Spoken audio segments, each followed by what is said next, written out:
Dalam beberapa tahun terakhir muncul penelitian atau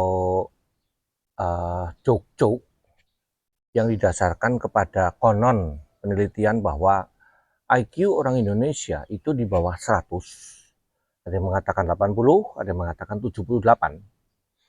Sehingga orang menertawakan lalu seakan-akan aduh nggak ada harapan lah karena orang Indonesia ini goblok, idiot.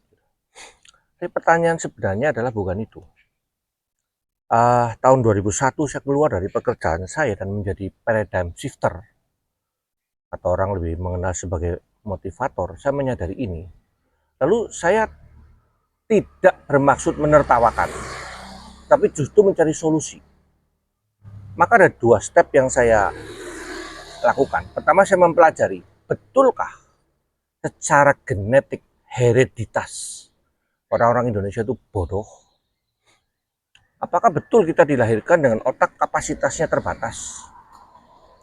Ternyata saya menemukan dari penelitian-penelitian neuroscience maupun berbagai penelitian psikologis dan lain-lain, otak semua orang itu sebenarnya sama, mengandung 100 miliar sel atau neuron yang masing-masing sel bisa membuat 20.000 kemungkinan di dalam menghadapi persoalan. Sehingga saya membayangkan satu orang itu bisa membuat 20.000 triliun kemungkinan dengan 100 miliar sel itu. Kemudian berarti apakah orang Indonesia itu tidak mempunyai seperti itu? Ternyata punya, tetap punya. Kemudian yang kedua, kalau sama-sama memiliki otak yang sama struktur uh, kandungannya dengan orang-orang yang lain, negara lain, apa yang menyebabkan Indonesia menjadi IQ-nya tidak berkembang? Maka saya mencoba meneliti lagi negara-negara yang dianggap IQ-nya tinggi. Itu adalah ternyata negara-negara yang negaranya tandus, sumber daya alamnya tidak ada. Sehingga kemudian saya mengambil satu kesimpulan bahwa sebenarnya faktor yang membuat IQ rendah itu bukan genetik, tetapi ketidakberkembangan. Sesuatu yang potensinya sama, cuma bedanya di mereka itu dikembangkan. Nah, mengapa di Indonesia tidak dikembangkan? Maka kesimpulan saya sederhana, adalah karena kenyamanan. Ini berdasarkan penelitian dari Meredith Bartwick Judith, seorang psikolog dari Amerika, yang dia menulis sebuah buku berjudul Danger in the Comfort Zone. Bahaya di daerah nyaman. Kenapa? Amerika mengalami kemunduran dalam beberapa dekade terakhir ketika para generasi mudanya tidak lagi mengerti mana hak dan kewajiban misalnya. Mereka menyatakan bahwa bapaknya itu utang mobil karena mereka udah umur 17 tahun. Itu namanya entitlement, merasa berhak. Merasa berhak, have without earn. Merasa berhak memiliki tanpa harus menghasilkan. Nah, ini kenyamanan seperti ini itu membuat uh, otak tidak berkembang. Tapi negara-negara yang hidupnya susah dan mereka mati-matian harus bertahan hidup, mereka ternyata lebih menghasilkan banyak hal. Misalnya Yahudi misalnya. Kita lihat Yahudi negara yang paling maju, kecil kalau nggak salah penduduk cuma 20 juta, tetapi hampir seluruh penemuan dari Yahudi. Peraih Nobel 60% konon dari Yahudi. Nah, pertanyaannya adalah mengapa? Karena mereka sangat susah.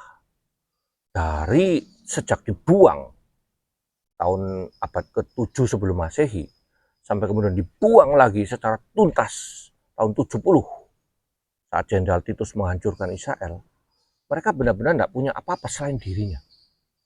Dibekali dengan iman yang teguh tentang Allah yang menyertai mereka, tentang kehidupan yang dibaktikan kepada Tuhan, mereka pontang-panting mengoptimalkan hati dan pikiran.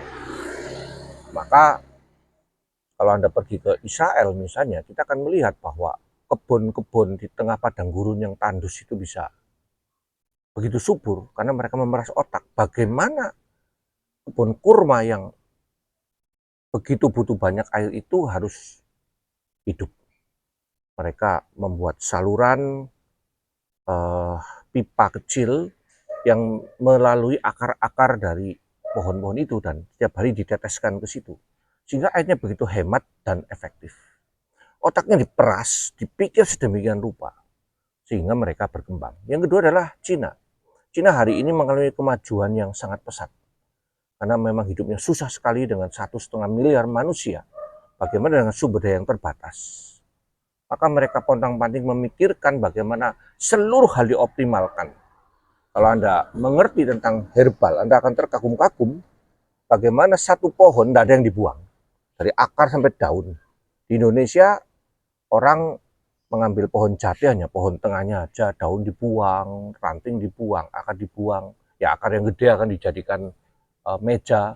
Tapi di Cina itu, Anda kalau mengerti misalnya pohon tianci, diencit, sanci, itu mulai dari akar begitu mahal, batangnya dipakai juga direbus untuk jamu, daun dan bunganya juga dipakai.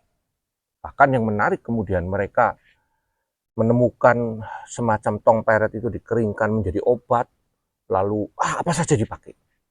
Maka tidak ada limbah di Cina, tidak ada septic tank di Cina yang dibuang sembarangan, karena semua diolah lagi menjadi pupuk alamiah. Alam yang keras menghasilkan pikiran yang cerdas. Tetapi alam yang lembek menghasilkan kelumpuhan terhadap kemampuan berpikir dan berjuang setiap manusia. Enoch